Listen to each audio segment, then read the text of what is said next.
Hey, it's Nicholas with some more adventures in locksmithing. Here to point out something I ran into on a recent job. Um, so this is what's called a Smartkey lock. See that little teeny tab there? What this is designed is it means that this lock does not have pin tumblers, which is what a standard lock has. Instead, it has a little set of double wafers that lock into each other, and that is what allows it to change the combination without technically calling a locksmith. You put a key in, turn it a quarter turn, push the little reset tool in there, pull the key out while the key is turned, put the new key in, turn it back, it's the new one. Now the big thing that they tout on the box is that this is non-pickable and it is non-bumpable. Now, neither of those statements are necessarily 100% true. There is ways to bypass this. And it didn't pass bump certification to being unbumpable. It says bump resistant now on the box, because if you try to bump it over 100 times, they found that it would actually break open. So therefore, it couldn't be declared as unbumpable. But we have a lot of times what will happen is if you have worn keys, these will get messed up, they'll stop working. Or in this situation, it was just a regular, somebody's locked out.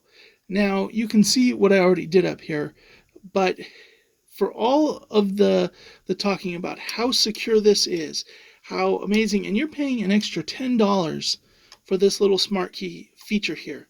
One, those tend to wear out. So many of these fail. I get so many times called people have their keys and they're locked out because of this little thing. But here's the thing. And in full disclosure, I've already done this one, so it is weakened, so it's going to look easier than it was. But you simply come up here, and I pried, and a lot of times you pry with a little one, and then you get a bigger one, but you just kind of, boom. And then you'll see inside there is a little flat thing, and you're able to stick that in there, and just, boom. Actually, I locked it. It was already unlocked. But,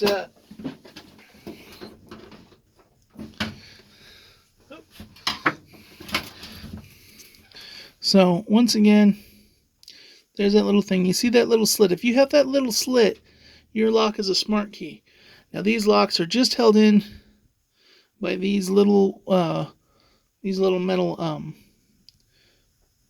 spring thing here. And so that's basically all you have to do is do enough force to pop that out. And that doesn't take too much. So for all the gloating and extra price tag that this comes talking about, it's all its security, that people can't pick their way in or any of that. Now, me as a locksmith, I do try to pick my way into a lock like this.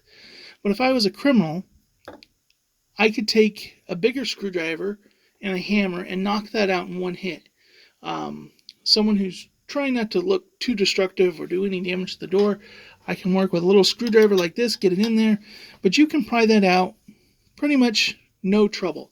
So the idea or notion that this is somehow high security is quite a misdemeanor, and there are other ways to bypass this. There are tryout key sets that will work on this. There's a specific tool that will break this open in a matter of seconds. All sorts of different tools that can get that way for professionals.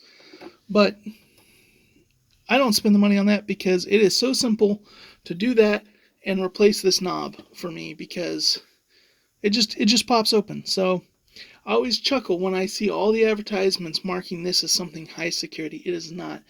And another thing, this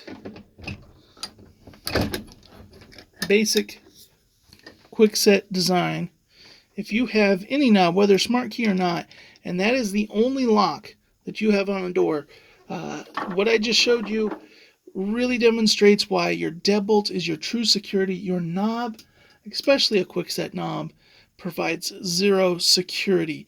So if you have a door that only has a knob and no deadbolt, I highly recommend that you go out and get that deadbolt. Anyways, hopefully you all found that informative, and I'll catch you all in the next video.